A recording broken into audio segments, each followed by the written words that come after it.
Hey guys, Bolt here. I'm making this video pretty late. It's been pretty rough. Before I was recording this, I was streaming with some friends. I was trying to get some stuff out.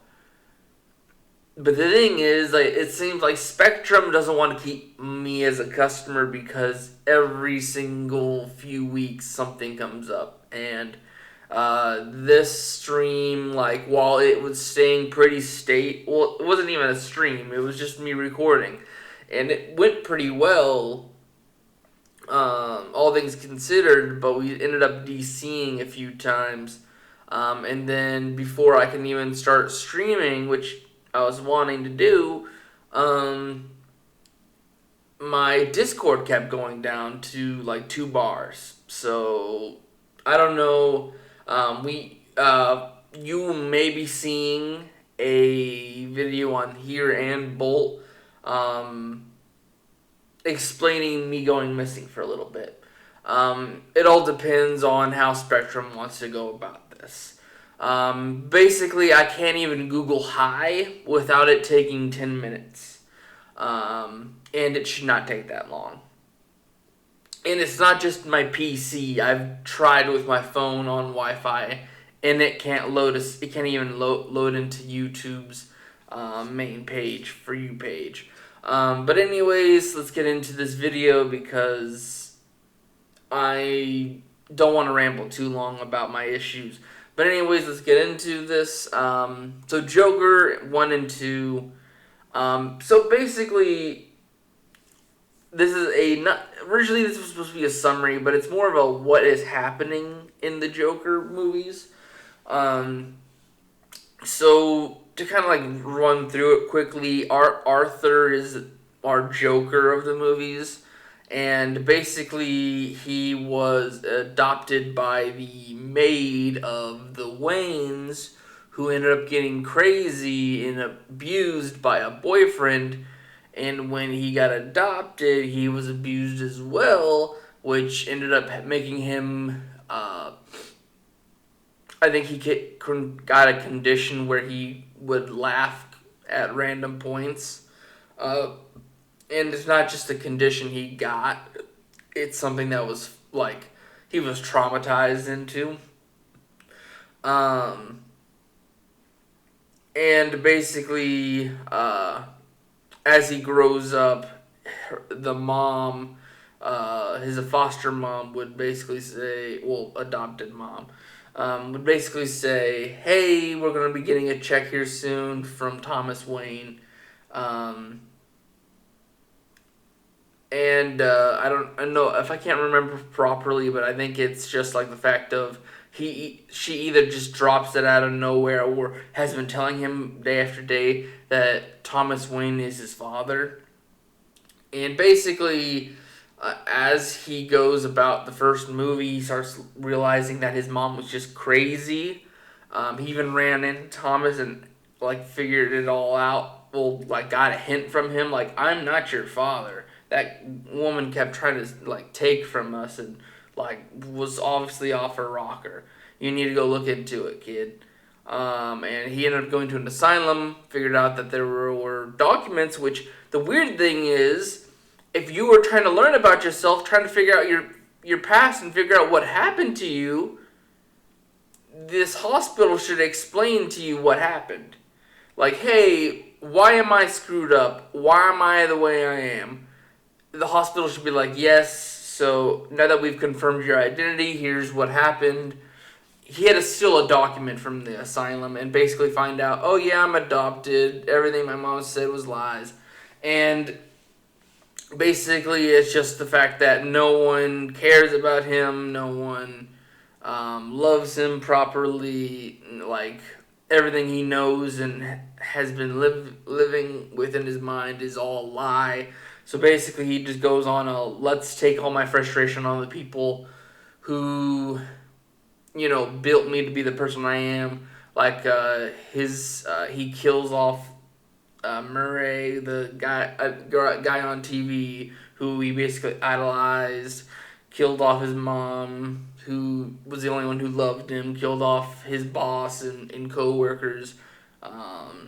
because they kind of made him to kind of put into a work position. The only person he really like, only two people that he let go by was uh, one of his coworkers who actually tried to stand up for him here and there and actually was a decent human being. He let him go. And then there was a neighbor who he basically fantasized about a whole romance with, and then in the end he figures out that he was just uh, dreaming up the whole daydreaming about her basically, and he lived a whole reality in his own head.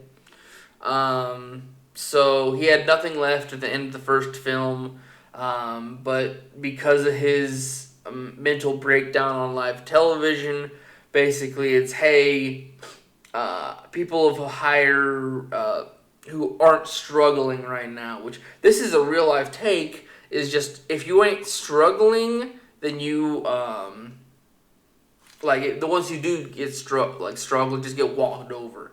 And they don't take notice of the injustices that happen. So, like I was saying about the hospital, it's just like, hey, this guy you could have probably saved a few lives and probably several other lives if you just had given this guy the documents, figured out what he needed, kind of gave him proper ways to heal properly. The people around him could have not acted like so much jerks. Like, one of my not my personal, it was something I was taught by my grandmother and Nan, is just people who were, born with disabilities, or there was something that happened to them, they can't help that.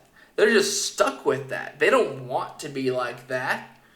So you shouldn't make it their issue every day. So if Arthur's over here, he got traumatized into having a laughing disorder, he's basically got nothing going for himself, and he got himself stuck in this. Well, he didn't get himself stuck in this situation, but it's just like no one pities him. They kind of just use him as their own joke of the day.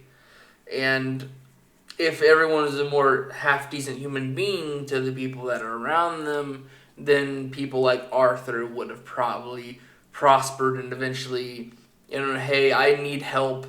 I'm in a bad situation. I need to figure out about myself, and moved on. Maybe became a better person and actually became a positive, non-aggressive movement like Gandhi, where he could have basically been a more white knight Joker of just, hey, we as the low class need to stand up for ourselves. We're getting walked over. We can't let this keep happening. And it would bring up a movement, but not as of a violent one. And by the end, it's basically everyone is praising him for this very big thought movement of just screw anyone that isn't struggling. And if you don't stand with the Joker, you don't stand on your own 2 feet, which the Waynes at the end got that note.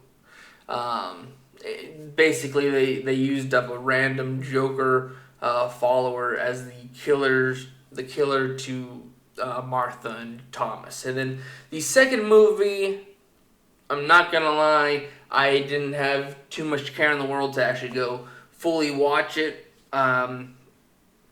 But for the most part, it's basically, he's in the asylum, he meets Harley, she's not even she has a background, but she's there for him, not for him as Arthur, but him as Joker. She's in love with the Joker, she's in fantasy world with that Joker.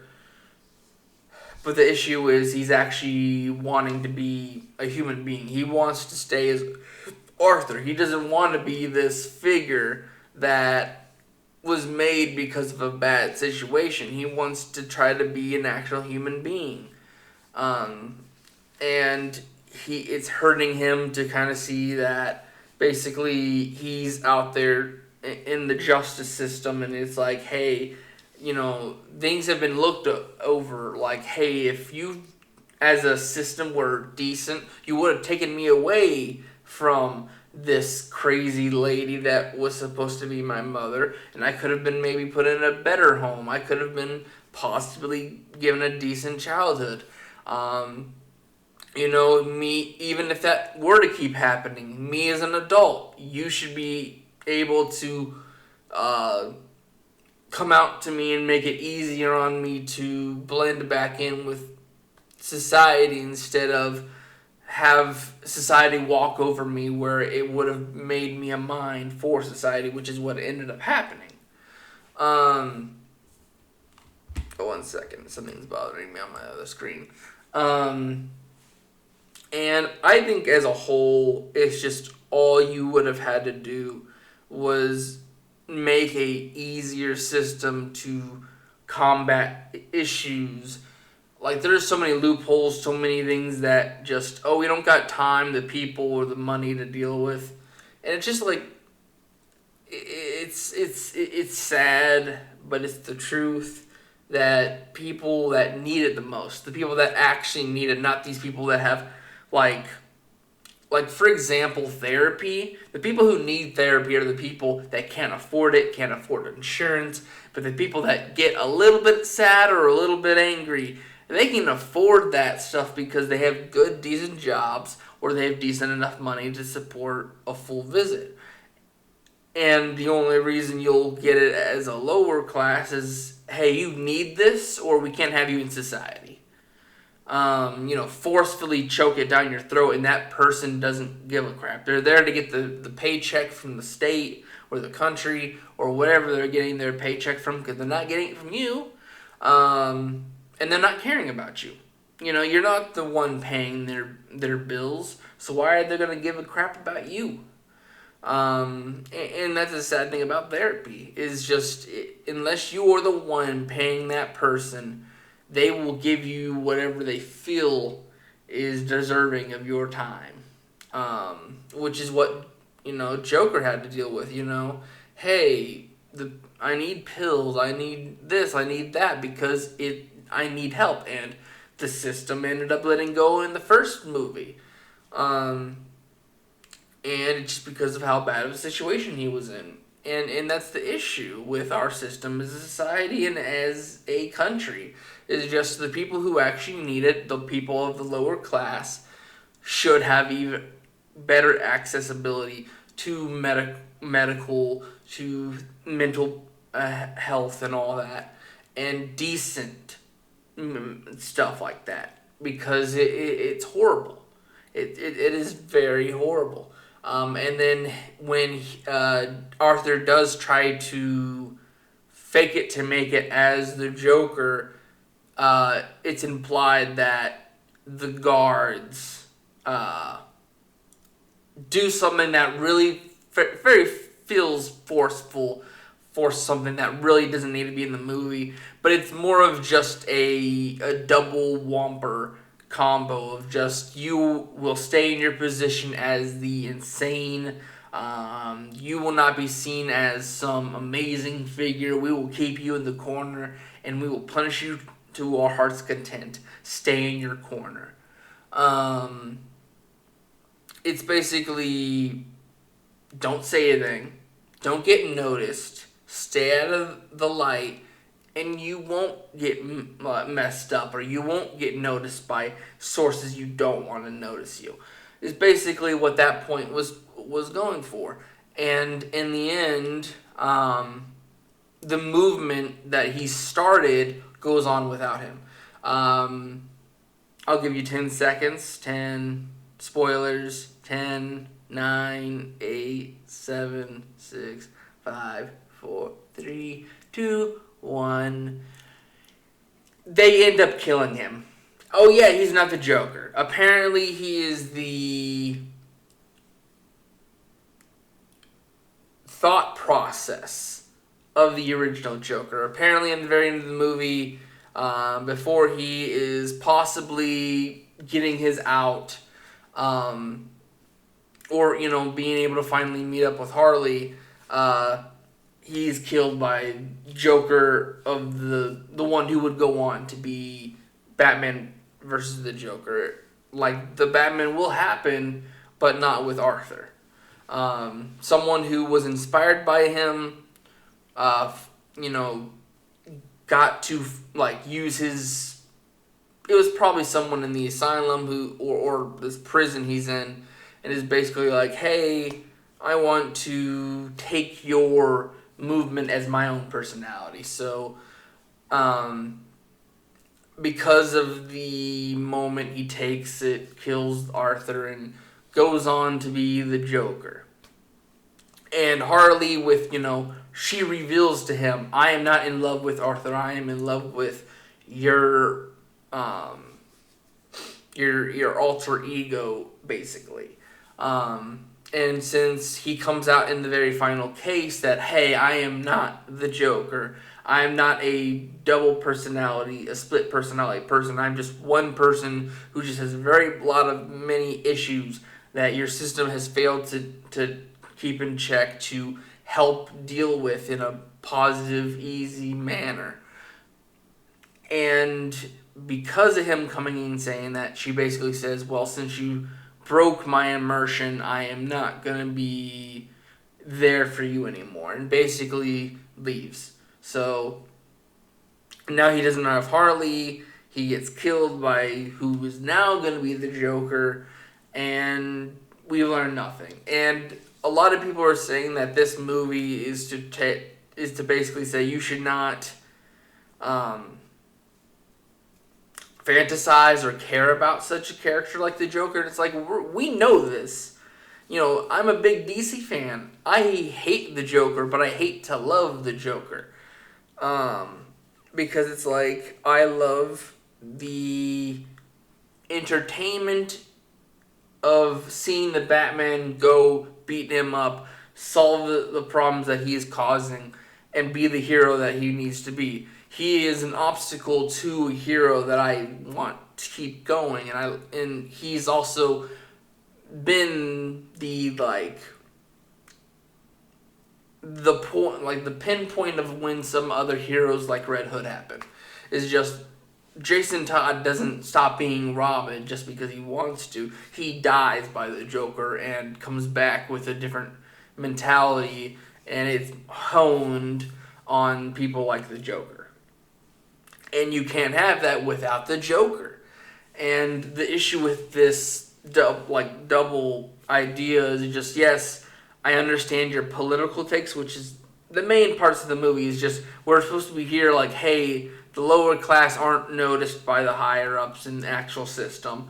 And in the second one, it's just, if you aren't this massive figure that people want you to be, or like, and I feel that, if I didn't get straight A's in school, I didn't get noticed, or I wasn't even given a good job. So it's just like that. I know that's small versus the big time, but it's just like, if you don't take what people think of you and reach the point, they're just not going to give a crap or even giving you a passing glance. And I think that's what most of these movies are for. It's just, you as a single person need to be something big, a movement, an idea to get noticed anymore, or something of high value or high power, and anything else is a shadow in the darkness, basically. And it's sad, but the issue about that is just, we're talking about the Joker here. Yes, you can tell your story about how society works, but I want you to get to the chaotic evil that is the Joker.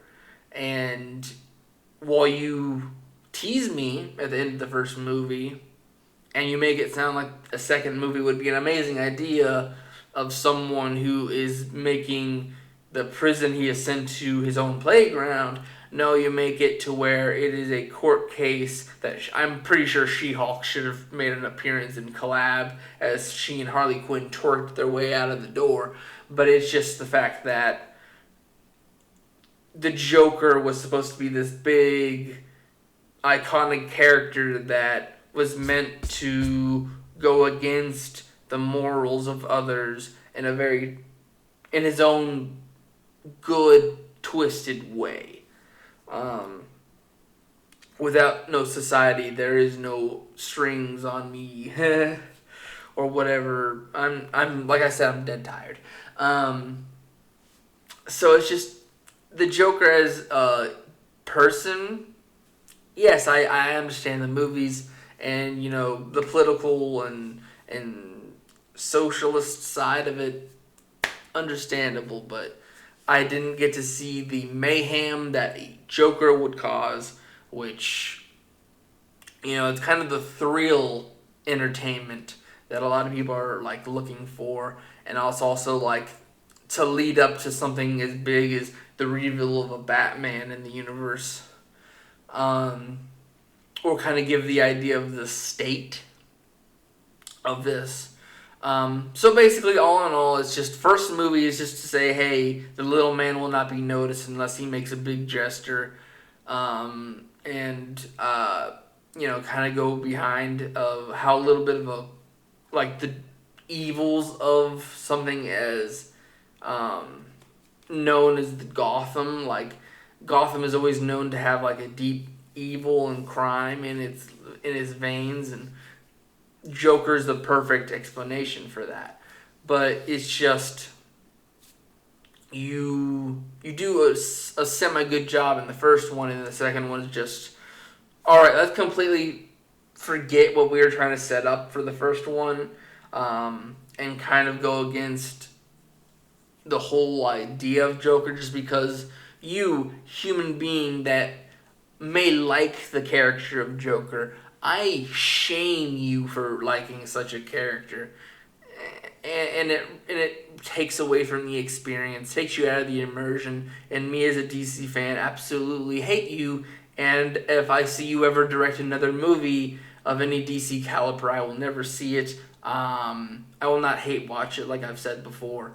I will seriously just look at it and wave the white flag that, people that are good at storytelling are no longer in the right path to get into such a filmmaking experience, that I get stuck with someone who wants to use a big name like Joker and make their great moving story ideas using such characters that really don't give a crap about that stuff. Because the Joker just does what he does just because he can, and he doesn't give a crap about if it's little, big, or middle, man. He will brutally kill you. He is basically the injustice of inequality. Of just, oh, I don't care your age, your sex, your gender. You're all gonna die the same way, screaming in the darkness. And